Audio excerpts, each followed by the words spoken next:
Good morning students. Today we are going to start lesson 14 parameter and area. आज हम बेटा lesson 14 parameter and area में हमारा जो टॉपिक है वो है fill in the blanks. तो क्वेश्चन नंबर ए में हमको करना है fill in the blanks of the following. नीचे इसके पार्ट्स दिए हुए हैं, इसको ब्लैंक्स को हमको फिल करना है. तो फर्स्ट नंबर पर जो हमारा क्वेश्चन है वो क्या है बेटा, एरिया ऑफ रेक्टेंगल. रेक्टेंगल का एरिया निकालने का, रेक्टेंगल के एरिया निकालने का फॉर्मूला हमको यहाँ पे फिल करना है, लिखना है. मैं आपको ऑलरेडी आपकी नोटबुक के अंदर रेक्टेंगल का एरिया निकालने का फॉर्मूला लिखवा चुकी हूँ. तो आपको याद होगा कि रेक्टेंगल का एरिया निकालने का फॉर्मूला क्या होता है, length multiply breadth, length multiply by breadth. तो ब्रेड्थ तो बेटा इसमें दे रखा है और लेंथ की जगह उसने क्या कर रखा है, फिल इन द ब्लैंक्स दे रखा है. तो इस फिल इन द ब्लैंक्स में हम क्या लिख देंगे, length, LENGTH, length, length multiply by breadth. Second question, space covered by an object is called. वो कह रहा है किसी भी space covered by an object, किसी भी ऑब्जेक्ट के द्वारा. ऑब्जेक्ट का मतलब होता है किसी भी चीज, थिंग के द्वारा यदि कोई स्पेस कवर्ड किया जाता है, स्पेस कवर्ड किया जाता है मतलब स्पेस घेरा जाता है, तो उसको क्या कहते हैं, उसको ऑब्जेक्ट का क्या क्या कहते हैं. Space covered by an object is called area of his object. यहाँ पे फिल इन द ब्लैंक्स में आएगा एरिया. क्यों आएगा area, space covered by an object, किसी भी चीज के द्वारा स्पेस को जब कवर किया जाता है तो वो उस ऑब्जेक्ट का एरिया कहलाया जाता है. ठीक है बेटा. तो सेकंड वाले फिल इन द ब्लैंक्स में जो आंसर आएगा वो आएगा area. Question number 3. Question number 3 है, फिल इन द ब्लैंक्स दे रखा है, फिल इन द ब्लैंक्स के बाद है of open shape can not be determined. वो कह रहा है कि ओपन शेप, जो ओपन शेप होते हैं मतलब क्लोज शेप नहीं, ओपन शेप मतलब खुले हुए जो शेप होते हैं उनको हम डिटरमाइंड नहीं कर सकते.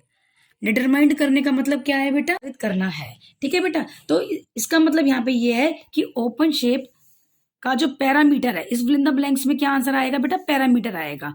तो कैसे आएगा पैरामीटर, ओपन शेप का जो पैरामीटर होता है उसको हम तय नहीं कर सकते, निर्धारित नहीं कर सकते. क्यों नहीं कर सकते बेटा, मैंने आपको बताया था. जैसे क्लोज्ड फिगर है, अब यहाँ पे देखो ऊपर, अब ये क्लोज्ड फिगर है, मैंने आपको बताया था ना, क्लोज्ड फिगर के चारों तरफ की जो बाउंड्री होती है, चारों तरफ की जो बाउंड्री की टोटल लेंथ होती है वो क्या कहलाती है, पैरामीटर कहलाती है. यदि यही ओपन होगी, ये देखो, यदि यही ओपन है, इस तरह से है, मान लो ये यूं कर दिया हमने, ये इस तरह से बना दी, ये बंद, ये तो क्या हो गया ओपन शेप, और ये क्या हो गई क्लोज शेप. तो क्लोज्ड जो शेप होती है, जो क्लोज्ड फिगर होती है, उसकी हम पैरामीटर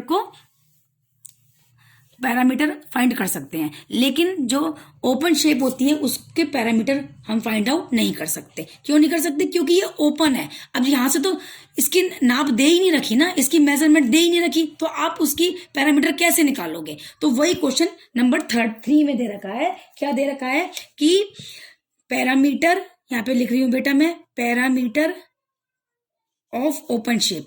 ओपन शेप का जो पैरामीटर होता है can not be determined. Open shape का पैरामीटर को हम निर्धारित नहीं कर सकते, तय नहीं कर सकते. ठीक है बेटा. Question number 4. क्वेश्चन नंबर 4 में है पैरामीटर ऑफ रेगुलर शेप. जो रेगुलर शेप होती हैं, जो बिल्कुल रेगुलर शेप्स होती हैं, उनका पैरामीटर निकालने का फॉर्मूला क्या होता है. उसका पैरामीटर निकालने का फॉर्मूला होता है बेटा, मल्टीप्लाई में तो हमको दे रखा है measurement of side.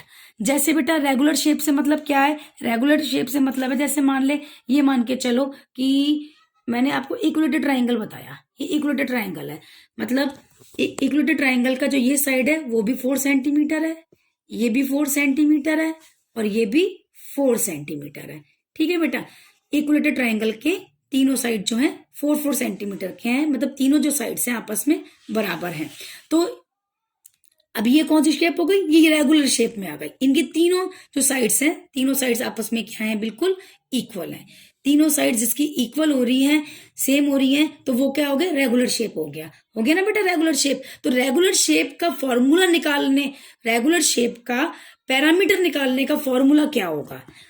Regular shape का फॉर्मूला, रेगुलर शेप का पैरामीटर निकालने का फॉर्मूला होगा बेटा कि अपन जैसे अभी इक्विलेटरल ट्राइंगल है, तो इक्विलेटरल ट्राइंगल का पैरामीटर निकालने का फॉर्मूला क्या होगा? 3 मल्टीप्लाई बाय साइड, यही होगा ना बेटा। तो 3 तो क्यों लिखा हमने कि नंबर ऑफ साइड्स, कि साइड्स कितनी है, ट्राइंगल में कितनी साइड्स होती हैं? 3 साइड्स होती हैं, मल्टीप्लाई बाय साइड, एक साइड की जितनी नाप है वो नाप लिख दी हमने। तो वही क्वेश्चन नंबर 4 में बताया गया है कि parameter of regular shape, regular shape का पैरामीटर निकालने का फॉर्मूला क्या होगा बेटा? यहाँ पे होगा नंबर ऑफ साइड्स, क्या होगा? नंबर ऑफ साइड्स, ठीक है बेटा। फिल इन द ब्लैंक्स में आएगा number of sides multiply by measurement of side. Number of side का मतलब क्या हो गया? ट्राइंगल में 3 साइड्स थी तो हमने 3 लिख दिया, तो वो क्या हो गया? Number of side multiply by measurement of side. अब एक साइड की मेजरमेंट कितनी है, मतलब एक साइड की नाप कितनी है, उसको हम क्या करेंगे? नंबर ऑफ साइड से मल्टीप्लाई कर देंगे। तो इसलिए फिल इन द ब्लैंक्स में क्या आएगा? Number of sides multiply by measurement of side, ठीक है बेटा। जितनी साइड्स हैं वो साइड्स लिख देंगे, उसको मल्टीप्लाई कितने से करेंगे? एक साइड की जितनी नाप है उससे उसको मल्टीप्लाई कर देंगे। इस तरह से बेटा हमारा क्वेश्चन नंबर 4 भी डन हो चुका है। क्वेश्चन नंबर 5, क्वेश्चन नंबर 5 में क्या है बेटा? पैरामीटर ऑफ रेक्टेंगल, रेक्टेंगल का पैरामीटर निकालने का फॉर्मूला लिखना है। तो रेक्टेंगल का पैरामीटर निकालने का फॉर्मूला मैं आपको अपनी आपकी नोटबुक में बेटा डन करवा चुकी हूँ, तो आई थिंक सो आपको लर्न होगा ये रेक्टेंगल का पैरामीटर निकालने का फॉर्मूला। तो क्या फॉर्मूला है? 2 मल्टीप्लाई ब्रैकेट शुरू लेंथ प्लस ब्रेड्थ, ये इसका फॉर्मूला है। तो मैंने इस फिल इन द ब्लैंक्स में लेंथ लिख दिया। क्लियर बेटा? इस तरह से हमारा क्वेश्चन नंबर ए जो कि फिल इन द ब्लैंक्स था वो हमारा कंप्लीट हो चुका है। अब हमारा question number B, question number B आप ध्यान से देखेंगे, मैं आपको ओनली वर्बली ही बताऊंगी ये सारे के सारे क्वेश्चंस, क्योंकि इस तरह के क्वेश्चंस मैं आपको आपकी नोटबुक में ऑलरेडी करवा चुकी हूँ। तो ये क्वेश्चंस मैं आपको आज होमवर्क में प्रैक्टिस के लिए दे रही हूँ, ये आपको अपने आप आपकी अपनी नोटबुक के अंदर होमवर्क में डन कर रहे हैं, ठीक है। तो क्वेश्चन नंबर बी में देखिए, एक बार वर्बली समझा रही हूँ, करना आपको खुद है। क्लियर बेटा? Find the area of a rectangle, हमको रेक्टेंगल का एरिया फाइंड आउट करना है। जो रेक्टेंगल शेप है उसका हमको क्या निकालना है? एरिया फाइंड आउट करना है, एरिया निकालना है। हुज मतलब जिसकी लेंथ इज 9 सेंटीमीटर, इस रेक्टेंगल की लेंथ है 9 सेंटीमीटर एंड ब्रेड्थ 5 सेंटीमीटर है, ठीक है बेटा। तो लेंथ भी दे रखी है 9 सेंटीमीटर और ब्रेड्थ भी दे रखी है 9 सेंटीमीटर। तो बेटा हमको क्या निकालना है? रेक्टेंगल का एरिया निकालना है। तो रेक्टेंगल का एरिया निकालने का फॉर्मूला आपको याद है, आपको मैंने लिखवा रखा है, और आपको फिल इन द ब्लैंक्स में भी मैंने अभी अभी फर्स्ट नंबर पे एरिया ऑफ रेक्टेंगल, रेक्टेंगल का एरिया निकालने का फॉर्मूला ऊपर ही ऊपर लिखा हुआ है। ये फॉर्मूला आपको क्वेश्चन नंबर बी में लिखना है और फॉर्मूले में वैल्यू को पुट करके उसका आंसर आपको निकालना है। तो क्वेश्चन नंबर बी आपको खुद करना होगा। मैंने बेटा आंसर में ये तो आपको मेंशन कर दिया, क्या लिख दिया? हेयर, यहाँ पर length is equal to 9 centimetre और breadth is equal to 5 centimetre. मतलब आपको अपने आंसर में लिखना होगा कि लेंथ 9 सेंटीमीटर है और ब्रेड्थ 5 सेंटीमीटर है। आगे जो क्वेश्चन सॉल्व करना है, रेक्टेंगल का एरिया निकालना है, रेक्टेंगल का एरिया फाइंड आउट करना है, वो आपको अपने आप खुद करना होगा क्वेश्चन नंबर बी में। अब इसके बाद आ जाइए question number C. Question number C में बेटा क्या है? Find the parameter of a square field.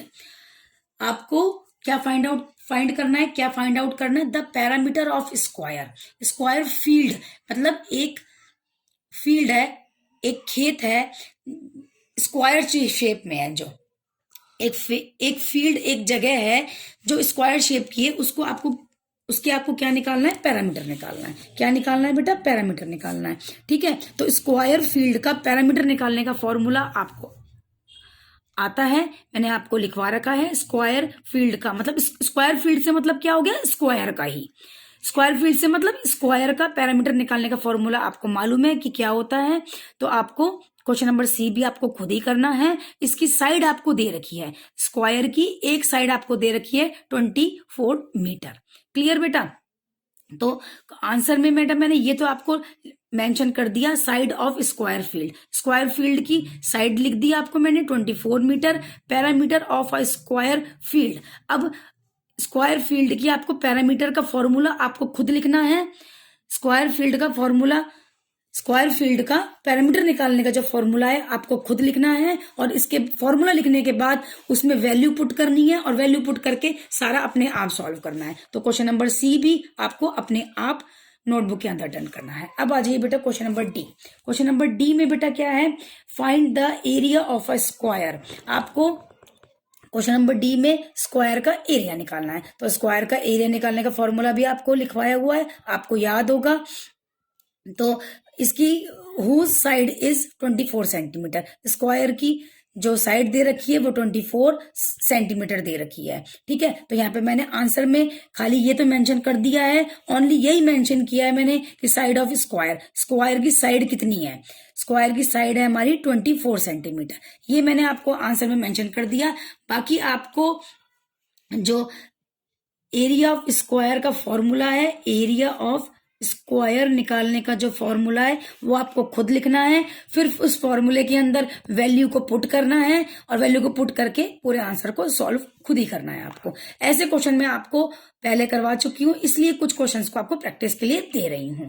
Next है बेटा question number E. Question number E है the side of an equilateral triangle, equilateral triangle is 9 centimetre.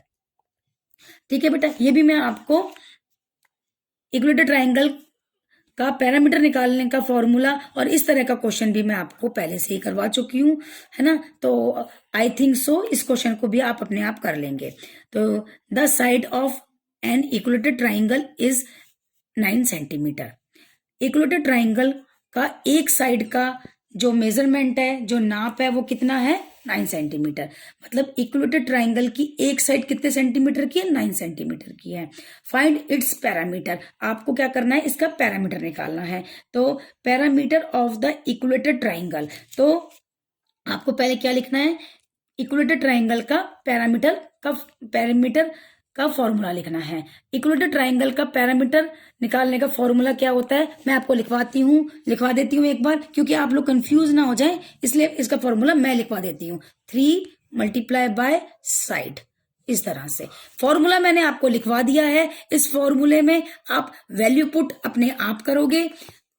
3 multiply side कितनी है, 9 centimetre, तो 9 सेंटीमीटर कर दोगे और सॉल्व अपने आप करोगे और आंसर को अपने आप निकालोगे। मतलब क्वेश्चन नंबर ई में मैंने इक्विलेटरल ट्राइंगल का पैरामीटर निकालने का फॉर्मूला तो मैंने आपको लिख दिया है, नीचे जो फॉर्मूले में वैल्यू पुट करके सॉल्व करना है वो आपको अपने आप खुद करना होगा। तो क्वेश्चन नंबर ई भी इस तरह से हमारा डन हो जाएगा। ठीक है, तो बेटा आज हमने question number A, question number B, C, D, E आज हमने करे हैं।